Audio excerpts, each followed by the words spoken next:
आज तुम्हाला सकाळच्या नाश्त्यासाठी गरमागरम उपम्याची रेसिपी दाखवणार आहे। उपमा किंवा उपीट काही म्हणू शकता। तुम्ही म्हणाल हा साधा उपमाच तर आहे, सर्वांना येतो, पण रवा किंवा पाण्याचे प्रमाण आपण कसे घ्यायचे, उपमा कसा करायचा ते बघूया। नमस्कार, मी ज्योती, ज्योतिष किचन मध्ये सर्वांचं खूप खूप स्वागत आहे। मी इथे एक मोठी वाटी बारीक रवा घेतला आहे। एक मोठा कांदा बारीक चिरलेला घेतला। 2 चमचे शेंगदाणे घेतले। अर्धा चमचा मोहरी घेतली। थोडीशी हळद घेतली। बारीक चिरलेली मिरची घेतली। किसलेलं आलं घेतलं। थोडेसे काजू आणि कढीपत्ता। सर्व साहित्य बघितलं। सर्वात आधी आपण उपमा बनवण्यासाठी पाणी गरम वापरणार आहे। त्यासाठी मी 1 तांब्या पाणी गरम करून घेत आहे। हे आपण दुसऱ्या गॅसवर ठेवूया। गॅसवर आता कढई ठेवली आहे। त्यामध्ये रवा टाकायचा आणि मध्यम आचेवर 1-2 मिनिट छान भाजून घ्यायचा आहे। थोडासा असा फुलायला लागला की गॅस बंद करायचा। 2 ते 3 मिनिटांमध्ये रवा आपला छान फुलला आहे। एका ताटामध्ये रवा काढून घ्यायचा। त्याच कढईमध्ये 2 मोठे चमचे तेल टाकायचं आहे। तेल छान गरम झाल्यावर मोहरी टाकायची, हिरवी मिरची टाकायची आणि छान परतून घ्यायची आहे। त्यामध्ये लगेचच कांदा टाकायचा। कांदाही तेलामध्ये छान परतून घ्यायचा आहे।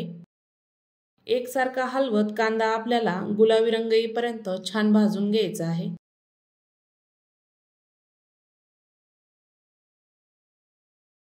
त्यानंतर कढीपत्ता टाकायचा, शेंगदाणे टाकायचे, तेही छान परतून घ्यायचे आहे। मी हे कांद्यामध्येच टाकत आहे। शेंगदाणेही छान त्यामध्ये कुरकुरीत होतात।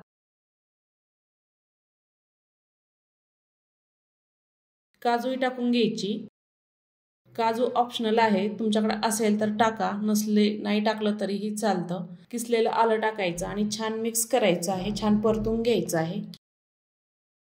कांद्याचा कलर आपल्याला गुलाबी होईपर्यंत छान परतून घ्यायचा आहे।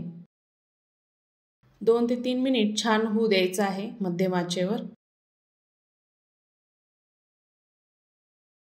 2 ते 3 मिनिटांनंतर कांदा आपला छान लाल झाला। त्यामध्ये हळद टाकायची। हळदही कांद्यामध्ये छान मिक्स करून घ्यायची आहे। आपण जो भाजलेला रवा आहे तोही टाकायचा, छान मिक्स करून घ्यायचा आहे। असाही भाजला तरीही चालतो रवा, पण मी आधी 2 ते 3 मिनिट रवा थोडा भाजून घेतला। रवा भाजल्यामुळे उपमा छान सुटसुटीत आणि मोकळा होतो, त्यामुळे आधी भाजूनच घ्यायचा। छान मिक्स झाला आहे। चवीपुरतं मीठ टाकून घ्यायचं, आधीच टाकायचं। आपण जे पाणी गरम केलं होतं तेही टाकून घ्यायचं। आपण इथे 1 वाटी रवा घेतला होता। 1 वाटी रव्याला 1.5 वाटी पाणी टाकायचं आहे। सर्व पाणी मी इथे गरम करून घेतलं आणि छान मिक्स करायचं आहे। उपमा बनवण्यासाठी पाणी गरमच वापरायचं, म्हणजे रवाही छान सुटसुटीत आणि मोकळा तयार होतो।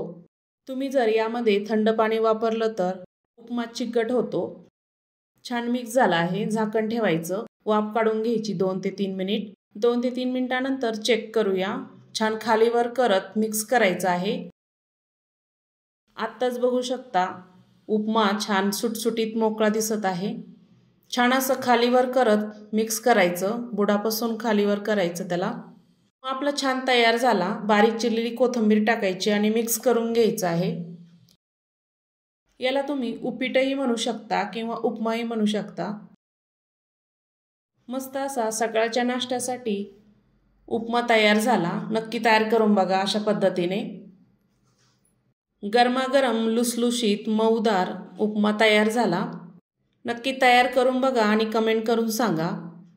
अजूनही चॅनलवर नवीन असाल तर ज्योतिष किचनला नक्की सबस्क्राईब करा, बेल आयकॉनला क्लिक करा, म्हणजे नवीन रेसिपीचे नोटिफिकेशन सर्वात आधी तुम्हाला मिळेल।